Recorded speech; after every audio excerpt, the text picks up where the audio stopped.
Okay, so I am now starting recording the whole proceedings. So by the way, ang magiging setup natin dito just to manage our time, I'll be the one to talk a lot. So I will not be interacting with you. So all you have to do is just to listen to me as I go through with the lecture. Then after the lecture or after the discussion, that's the time that I will be asking questions or kayo kung meron kayong mga katanungan regarding the discussion. Oops.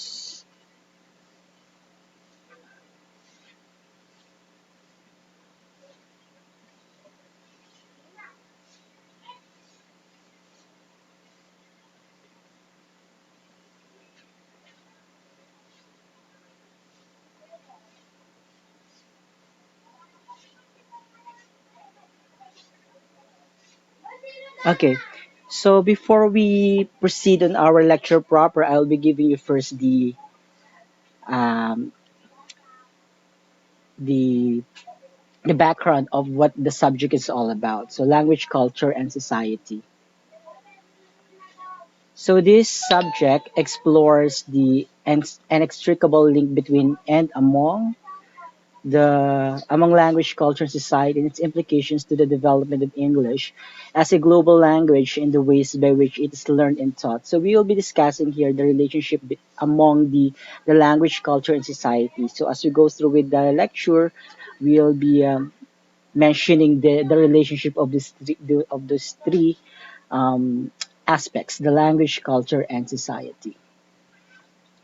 So for the first module, I will be discussing about the meaning of language. So it is composed of I think seven modules. If I'm not mistaken. The whole subject is composed of seven modules or six modules rather, wherein it the first one will be more of the meaning of the language. The second one is more of on the functions of language.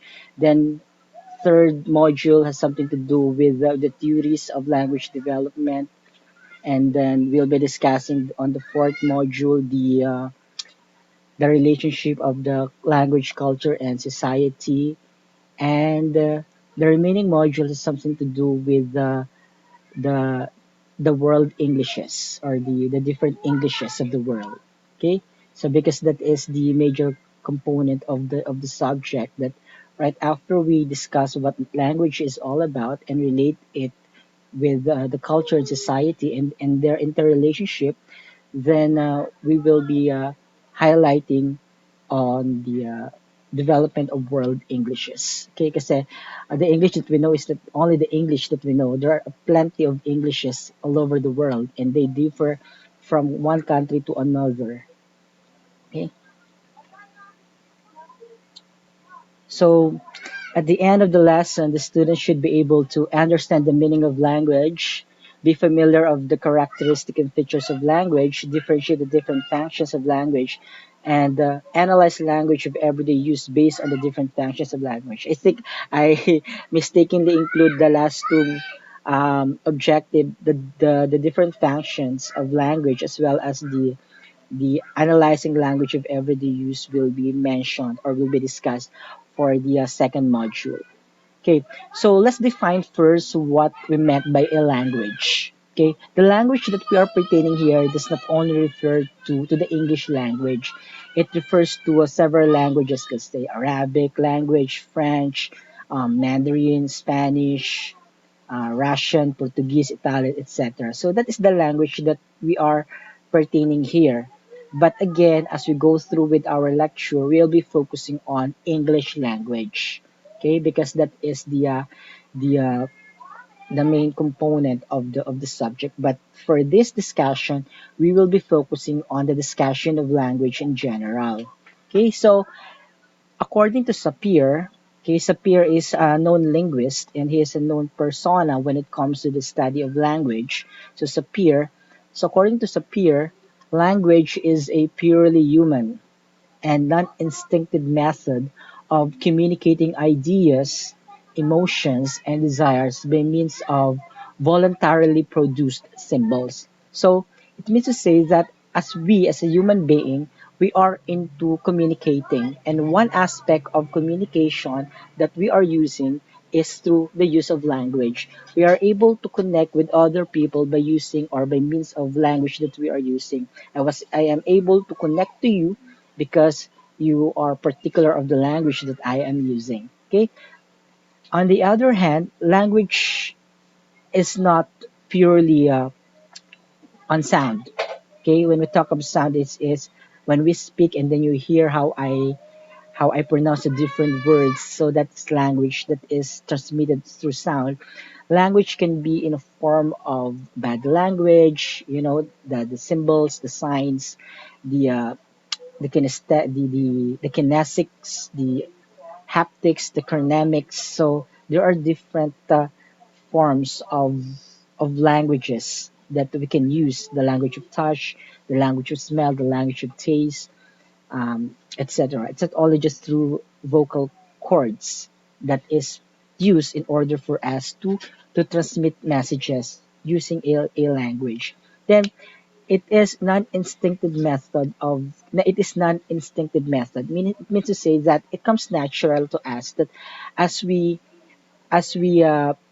deal with different people, as we interact with different people, so we are not instinctively, or we are actually unconsciously already communicating with other people. So by just merely standing on a certain space and then people were just merely looking at you in the way you dress, even though you're not telling other people about who you are, but based on your dress, people will tell what kind of person you are. Although it sounds judgmental on the part of the person who is conceiving what kind of personality you are, but based only just merely what you are wearing, people will tell who you are. Okay, they will create their own assumption. So with that alone, that can be also considered as a form of language that is transmitted to others. So on that, we are not actually um, conscious that we are already communicating ourselves to others, hence making it not instinctive. Okay, so voluntarily produce symbols. Since it's not instinctive, it is voluntarily produced without us doing it purposibly, then people will tell something about us based on our own based on our appearances. Okay, so that is according to Sapir. That's what makes it purely human and non-instinctive. But um, there are some occasions wherein there are some instances wherein it is purely human, because animals can also communicate to us depending on the way they interact to us. But since we are pertaining to human communication here, that's why I think Sapir is mentioning of human as the one communicating to others. So because his perspective was based on the idea that it is human to human communication. Okay, so another definition of language is today an inseparable part of human society.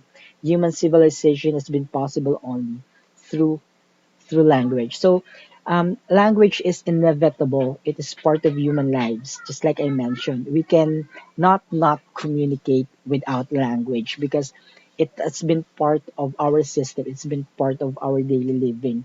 So we can never get away from language, regardless if you are speaking whatever language you are using, or depending if that language has something to do with your human action. Okay, so it is through language that civilization happened. Okay, civilization happened because of language. Just imagine the kind of society that we have before the invention of letters, and before the invention of letters by the Greeks. So I'm sure that all of you are particular of the petroglyphs. Where in petroglyphs they are using signs, symbols to interact with one another. So just imagine when people don't have yet the concept of of words. What they do is they just will just utter sounds, and they will be just using their body language in order for them to interact with one another. So from that development alone of language, from the from the symbols that they are using to represent what they would like to say, and from this present time wherein we are using um, texts such as the A B C D E F G, the Roman text, such as those, or other countries do have their own letters to represent their own language. So imagine if writing system is not invented.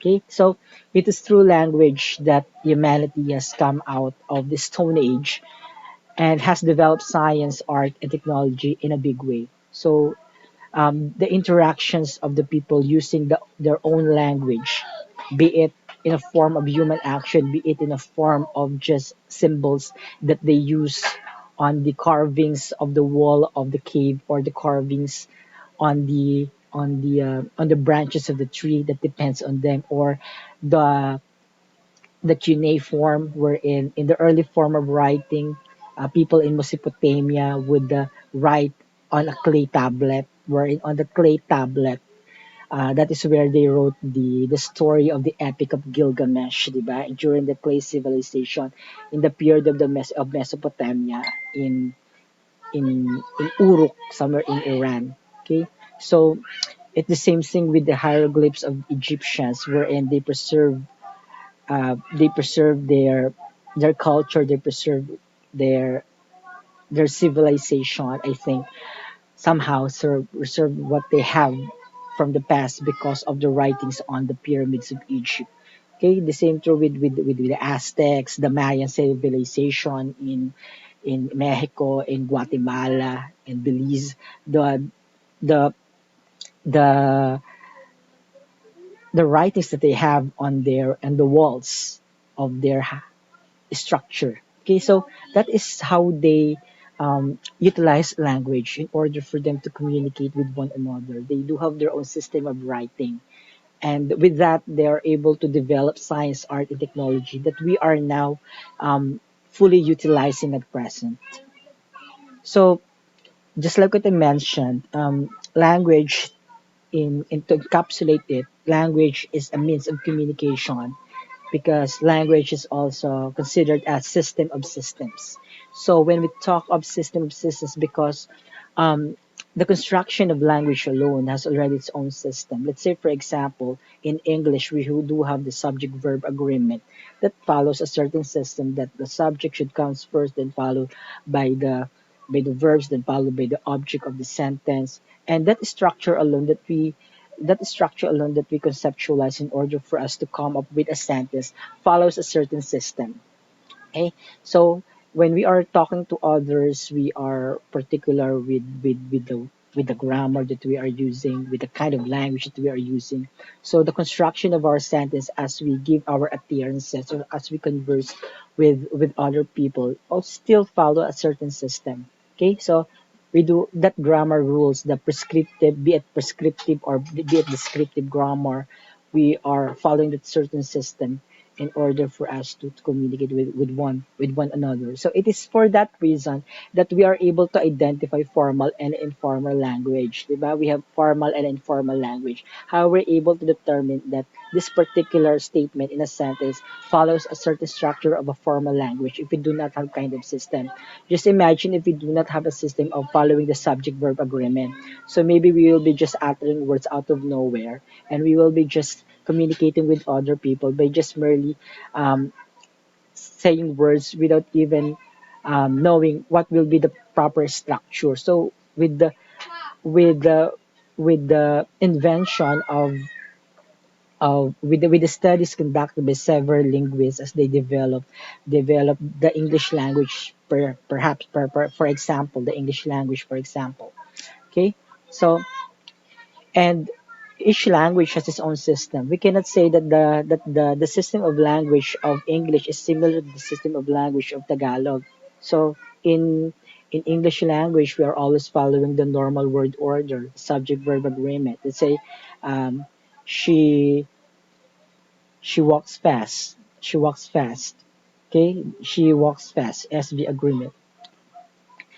But in Filipino, in Tagalog, we say, naglakad siya. Naglakad siya. Nauna si verb, then followed by the noun. So it follows the inverted word order, unless otherwise you follow the the normal word order, which is siya ay naglakad.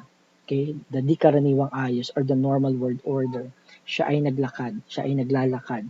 but in Tagalog we can say it naglakad siya. So in English, in English language, it also has its own system when it comes to arrangement of words in a sentence. The same with when you're speaking Spanish, como esta, donde vives tú, como te llama. Okay, so if you're just going to translate that word for word, it follows a different system of of language of the arrangement of words in a sentence. So that's why it's a system of systems. Okay. Then we have the different characteristics of language. So language is said to be arbitrary, language is productive, language is creative, systematic, vocalic, social, non-instinctive, and conventional. So these are the different characteristics of a language, and we will be discussing one by one uh, on the on one by one all these characteristics of language. Okay, so let's have first language is arbitrary. Okay, why we think that language is arbitrary. Okay, so sabi, there's no inherent relation between the words of a language and their meanings or the ideas conveyed by them. So we cannot say that one language is that a particular object has its own inherent meaning. Okay, an object has its own inherent name. Let's say, for example, when a certain object, let's say a cell phone, is cell phone a cell phone to other country, or maybe they will be calling it a different way. Or let's say, for example, is a pen in other country, or they will call it in a different way. Okay, so that's what makes it language is arbitrary. So let's say, for example, the table. In English, we say table, but in Indonesia, we say it meha. In Arabic, we say it maktabun. In Latin, we call it tabula, tabula, say tabula rasa, tabula. So although we are pertaining to one object, just like the table that we are seeing on the screen, but still, they have their different names. It only means that it makes language as arbitrary. It has no inherent name for a certain object because each country has their own language being used and each country has their own term to call on the particular object. Hence, sabi nga dito, why do those languages have different names to call that thing? Is there any pattern to name a thing? Besides, again, the explanation for that is because language is arbitrary. Okay? So moving on, it may be noted that had language not been arbitrary, there would have been only one language in the world, which is, I think, is impossible. I'm sure that all of you are particular with how the language is made. So we have different theories why language is made. And one of which is to say the Torah of Babel, and then we have the Torah of Babel, and a lot of theories from let's say they say it languages are made because of the different sounds from the surroundings. So a lot of theories. Hence, we say, just to point out what makes languages arbitrary, take note of this, that language is arbitrary because a language form does not have an innate or natural relationship with its meaning. Okay? Again, language form does not have an innate or natural relationship with its meaning because each country, each places, even in here in the Philippines, maybe La Mesa will be a different name from the other places in the Philippines because we are a country with a lot of dialects. Maybe you're calling it a different way. Okay, let's say um, just like in our case in Quezon, although in Quezon province, we have the so-called, what do you call, what is Tagalog of oil? Tagalog sa oil is mantika. In Tagalog region, it's mantika. But we are also residing in Quezon, which is also a Tagalog region, but we call mantika as langis. Okay, you see the difference? But langis may refer to a gasolina in here in Tagalog region. Let's say in Rizal, we say langis, we are pertaining to a gasoline. But in Quezon, when we say langis, we are pertaining to a mantika. So you see that language uh, does not have an innate or natural relationship with its meaning because again, it's different. Okay? Or another one, lawa. Lawa.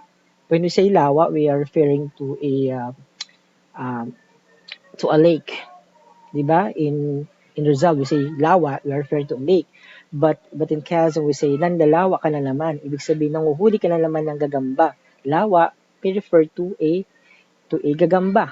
Okay, but lawa, in our understanding, is referring to a lake. So that's what we meant by uh, the language has no natural relationship with its meaning, because again, from one place to another, there's a possibility that the meaning of language may change because of its um, one characteristic, that language being arbitrary, again, which does not have again, take note of this, language is arbitrary because language form doesn't have an innate or natural relationship with its meaning.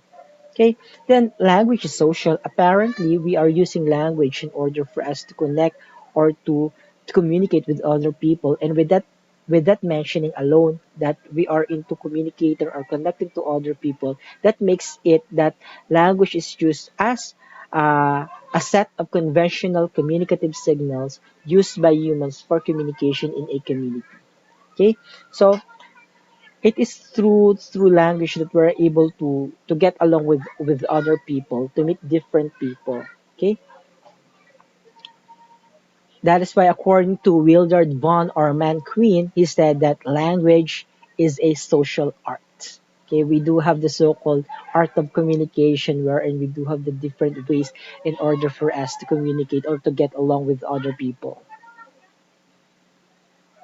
Another one is language in this sense is a possession of a social group comprising an indispensable set of rules which permits its members to relate to each other, just like what you mentioned, to interact with each other, to cooperate with each other. It is indeed a social institution, and language exists in society. It is a means of nourishing and developing culture and establishing human relations. I remember that uh, when I went, I think it's Apia. I'm sure that you are particular. I don't know if you're particular with Apia. That is above Barangay Calawis. It's part of Barangay Calawis. Okay, so in Apia, I have students there who is residing in Apia, and he invited us to visit their community, to spend there for about a day, and we need to walk from Calawis to Sitio Apia to get into their community, and it is a 2 hour walk on our part and only a 1 hour walk for those who are, sometimes less than 1 hour walk for those who are already residing in the community. And I do have I bring there some of my students who come from different regions in the Philippines. There are Bicolanos, there are Visayas, there are Tagalog, and there are Ilocano. So um, when we start interacting with these people in the said community, they notice that, sir, why is it that people are merging words from one word to another word to come up with a sentence? It's similar with being with Taglish, di ba? When we are talking, we merge Tagalog and we merge English in a one statement to come up with one statement. There, on their community, they are merging Tagalog, Bisaya, and the Tagalog, Bisaya, and Bicolano in a statement. So they say that, sabi ko, what have you observed? What you have noticed? So they're still able to to to understand each other, even though they are using three languages at the same time. See, it's similar with when we are using Taglish to others. Sometimes we are using Beke language or Salitang Kanto in a statement. Then we're able to connect with these people. We can also assume that it's not only just the language that they are using; they're able to understand each other. Perhaps they have been exposed to one another. They have already understand each other's body languages. Perhaps that also helped in order for them to understand each other. But looking into the languages that they are using in a statement, they're able to understand each other. And again, just like I mentioned, they are creating their own system of language. But it's very interesting thing to ponder on, that they're able to they're still able to socialize, to interact with one another, even though they are using different languages at a time. Okay, so that's how language functions as one of the the driver in one of a drive the drive one of drivers in order to interact or to connect with others. Then language can be considered as symbolic. Okay, language is symbolic. So language consists of various sound symbols and their graphological counterparts that are employed to denote some objects, occurrences, or meaning. These symbols are arbitrarily chosen, and conventionally accepted and employed. When I say arbitrarily chosen, meaning to say it comes natural, that they are able to adapt that, and then based on what they have adapted from arbitrarily choosing that symbol, they are able to come up with their own conventions of system. Okay, so now let's have some examples. So let's say for these examples, we have seen a lot of symbols wherein most of the symbols are actually already conventional. So let's say when we are parking, then we notice a symbol of a circle with P and then a slash on it. So without anyone who's telling us what is the meaning of that particular symbol, we say that it's not allowed for parking. Okay, when we see a red cross, then maybe we are assuming that it's pertaining to an emergency. Okay, so there are a lot of symbols. Just even the street, the traffic light, even the traffic light, the color itself signifies symbols.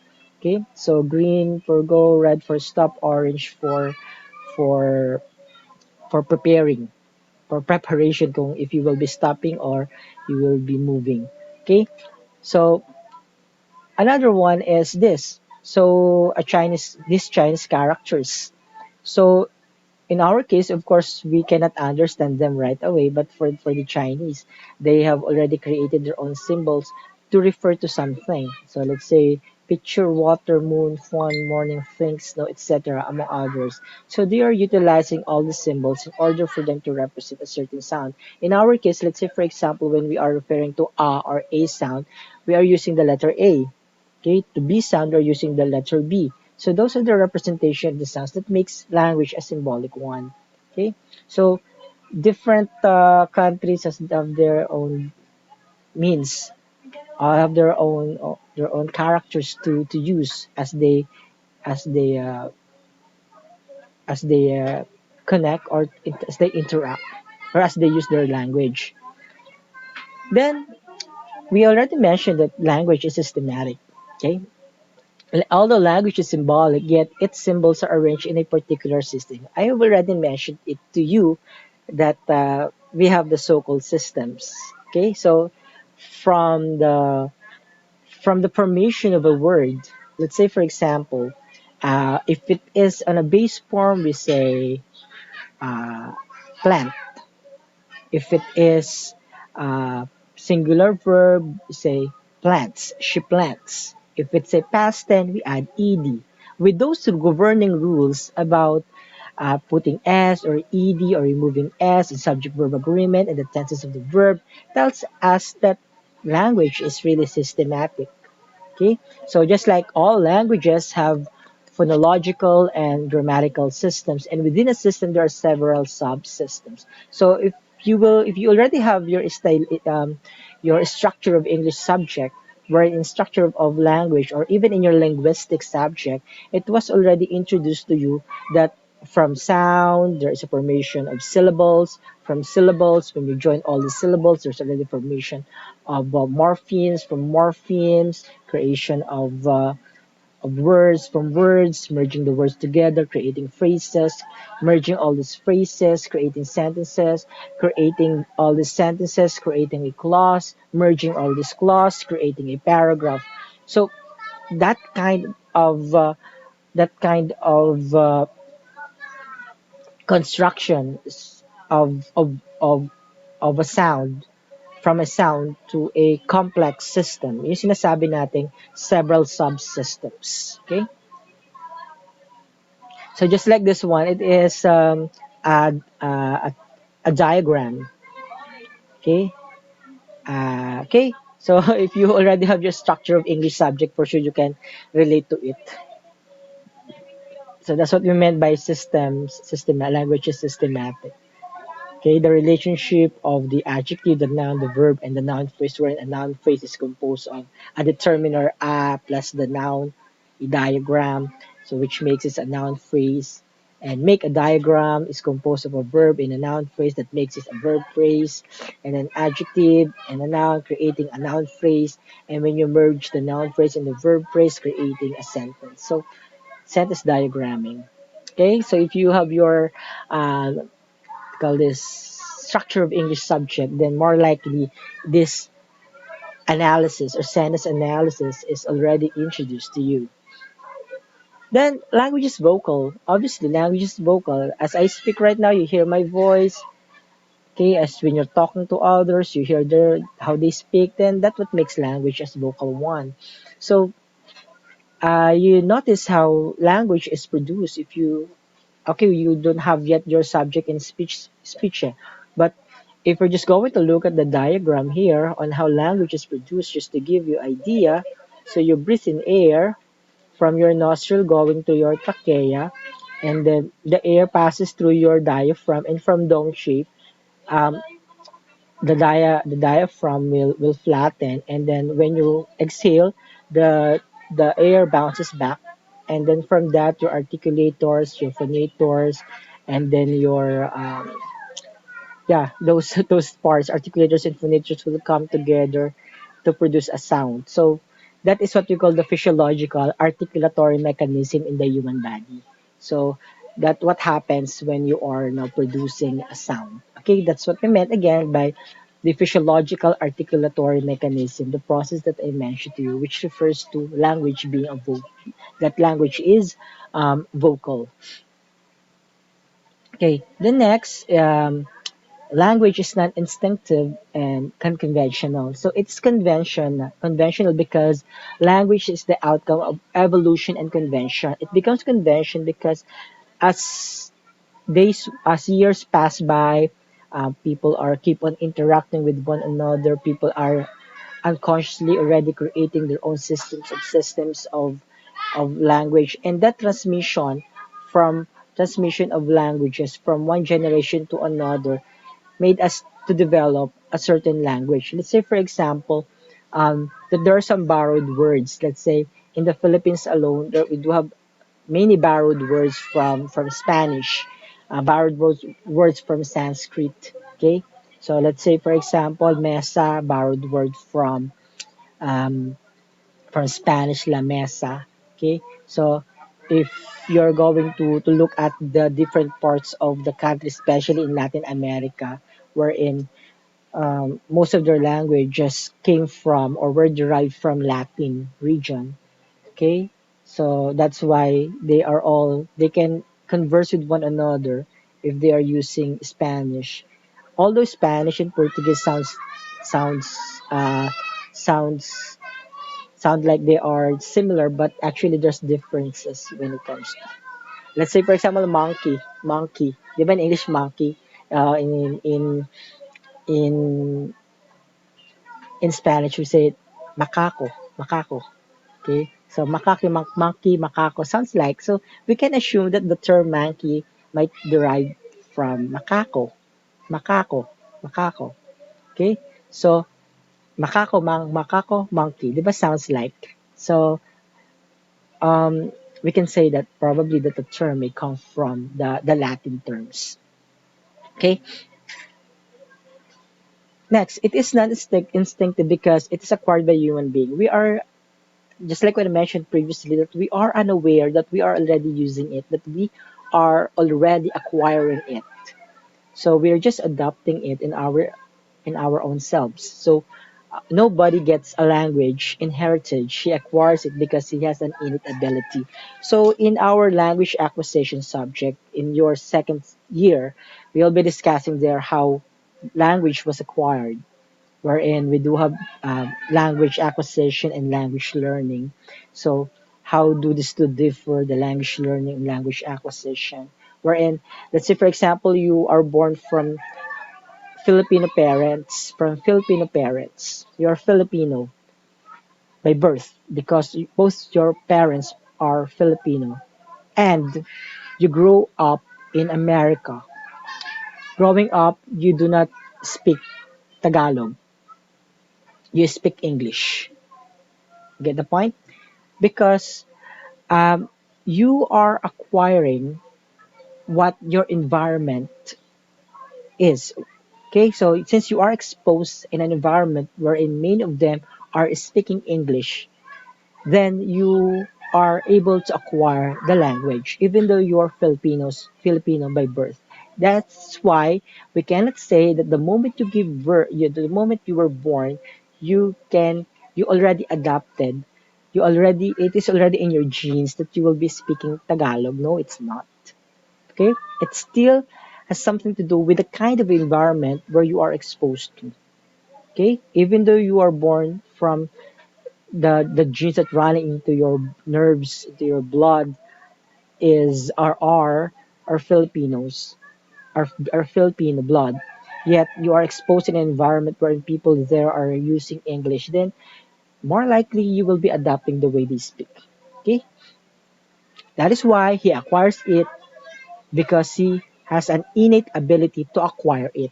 Okay, innate ability to acquire it. Language is productive and creative. So the structural elements of human language can be combined to produce new utterances which neither the speaker nor his hearers may ever have made or heard before a listener, yet which both sides understand without difficulty. Language changes according to the needs of society. So, for example, uh, you notice that from generation to generation, terms are keep on changing. Language are keep on changing. Even those, let's say Yossi.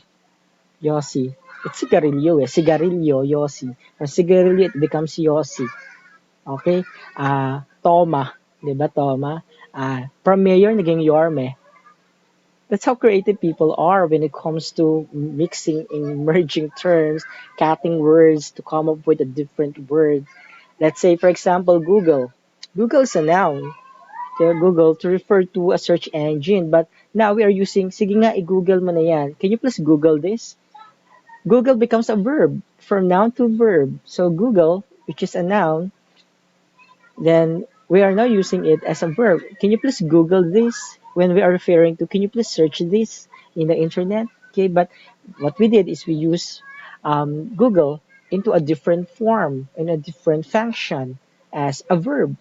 Okay, so that's what makes language as productive and creative because we as human beings, as we go into our appearances, as we go into interacting with other people, we get to change languages, and that's what makes language as an arbitrary. Okay, so let's now move on the features of language. So what are the different features of language? Okay, so interchangeability. All members of the species can send and receive messages. Uh, yes, it's correct. Apparently, yes. Okay, so um, that species includes the animals. Okay, when you say animal, the animals that sit, they will sit. Okay, when you say an animal roll over, they will roll over. Actually, they could not recognize the sound that the language that you are using, the vocal language that you are producing. Instead, what the animals are recognizing is the body language. So when they say roll over, when they see this, it's already stored in their mind that when you're doing this, they will roll. Okay, so okay, sit. Although you're saying sit, just sit. But what they are recognizing actually is the body language.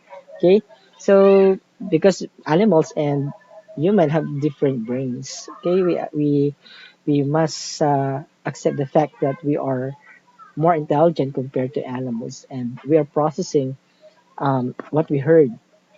Okay, so interchangeability has something to do with how human being or different species exchange thoughts and ideas using the language. Again, it's not only just verbal language, but also non-verbal language is also uh, being referred here. Feedback. Users of the system are aware of what they are transmitting. Okay, users of the system are aware of what they are transmitting. Feedback. Okay, so when we give response to others, that means that we are aware what we are telling them. Although not all can give us a right feedback, although some will not give us feedback, but in general sense that people has this tendency to also give us this awareness of what they are transmitting. Then we have specialization. The communicative system serves no other function but to communicate. Okay? But to communicate. It's the main function of language for us to communicate. Okay? Semanticity. Okay, when we talk of semantics, that there are layers and layers of meanings, that there are a lot of meanings on a certain word. Okay, so certain words. So the system conveys meaning through a set of fixed relationship among said signifiers, reference, and meaning. When we talk of signifiers and reference, it has something to do with Saussure's theory. Okay, so signifiers has something to do with what is being referred to, and reference has something to do with uh, what was referred to. Okay, so um, let's say for example, the signifiers of cell phone is the word cell phone, and what is the referent? The cell phone itself. Okay, okay, that is what being signified. Okay, so semantics or semanticity has something to do with the variations of meanings of a certain word. Just like my previous examples about lawa, wherein it may refer to a ilog or to a lake, or it's referring to an insect, a spider, or langis, wherein in our town we refer it to an oil, but in other town they refer it to mantika. You know, that semantic thing. That there are plenty of meanings that uh, can be attributed in a certain word. Okay, then arbitrariness already mentioned. So there's no natural or inherent connection between a token and its referent. Discreteness, the communication system consists of isolatable, repeatable unit. Okay, so isolatable and repeatable unit. Displacement, users of the system are able to refer to events remote in space and time. Okay, so if you will be using system as language as a system for communication, we're able to utilize appropriately which language to be used. Okay. So let's say, for example, is it appropriate to use this kind of informal language on this occasion, or is it appropriate that formal language should be used? So displacement. New messages on any topic can be produced at any time. Productivity. Okay, productivity. That as we utter languages, as we utter different words, then this example alone, I'm lecturing, I'm discussing, that suggests language is considered productivity. Okay, the information that I'm sharing you about what language is suggests that language feature of being a productive one. Okay, as I speak, I give several information. And tradition and cultural transmission, apparently yes. Um, Languages are transmitted from one generation to another generation, and that generation can modify it, just like um, the Spanish, the Portuguese. Okay, so it began from the French languages, those languages which derived their language from Latin, and from Latin, nagkaugat-ugat yan, and then they're able to come up their own language. So how they are able to distribute those, it's because of the cultural transmission, the tradition cultural transmission. We also have the so-called duality of patterning. Meaningless units, phonemes, are combined to form arbitrary signs. Signs can be recombined to form new larger meaningful units. Okay, let's say for example, um, the sign SPOT, SPOT. Okay, uh, SPOT can be are considered as phonemes, the sound of S, the sound of P, the sound of O, the sound of T. If you're going to merge them, the sounds, you can produce morphemes such as spot or tops or a tops. That's what we meant by duality of patterning. Again, when we talk of duality of patterning, that is how you mix and merge the different systems in one. Let's say, for example, the from sounds you create. That's the first pattern. the sound, when you merge all the sound, you create a word. That's the first pattern.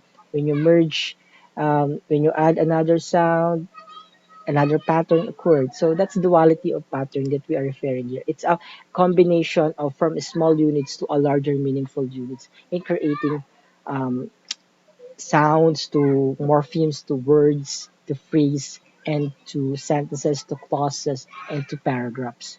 So that's what we meant by duality of pattern. Then we have prevarication.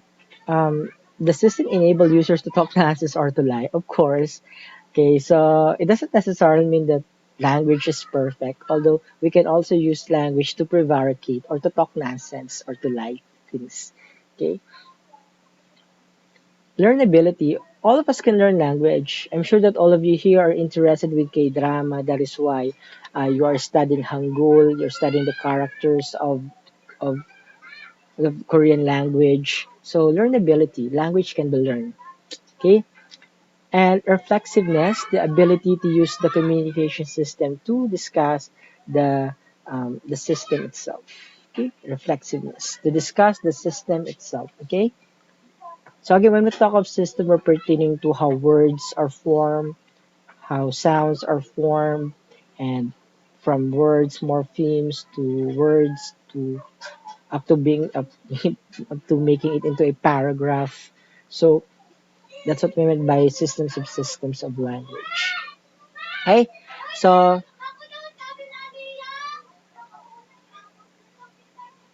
that's how short it is in an introduction. So that in order for me to manage properly my time, I just keep on talking. Okay, so